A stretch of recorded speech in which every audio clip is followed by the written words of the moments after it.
एक दिन जंगल में गधा और लोमड़ी में बहस हो गई। गधा जोर से बोला, घास नीली होती है। लोमड़ी हंसकर बोली, अरे नहीं, घास तो हरी होती है। दोनों की बहस इतनी बढ़ गई कि वे राजा शेर के पास पहुंच गए।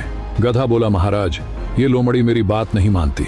मैं कहता हूँ घास नीली होती है और ये कहती है हरी। शेर कुछ पल सोच में पड़ा, फिर बोला, गधा बिल्कुल सही है, घास नीली होती है। गधा उछल पड़ा, हिनहिनाया और बोला, देखा, मैंने कहा था ना, मैं सही हूँ। वो खुशी से नाचता हुआ वहां से चला गया।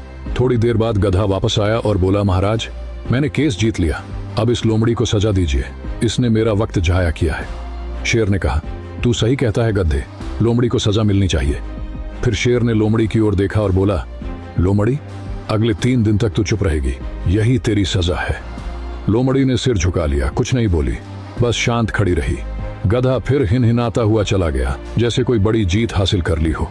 थोड़ी देर बाद लोमड़ी ने धीरे से कहा, महाराज, मैं जानती हूं कि घास हरी होती है, आप भी जानते हैं, फिर आपने गधे को सही क्यों कहा और मुझे सजा क्यों दी?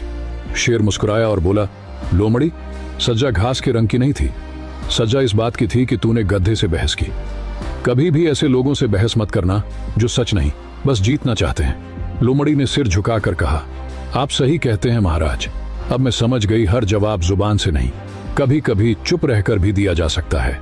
शेर ने सिर हिलाया और कहा, जो मूर्ख से बहस करता है वो खुद अपनी समझ पर शक कर बैठता है। और उस दिन के बाद लोमड़ी ने किसी गधे से बहस नहीं की, क्योंकि उसने सीख लिया था कि हर सच्चाई साबित करने लायक नहीं होती। मॉरल ऑफ द स्टोरी, हर बहस जीतने की नहीं होती, कुछ बहसें छोड़ देने से ही इंसान बड़ा बनता है।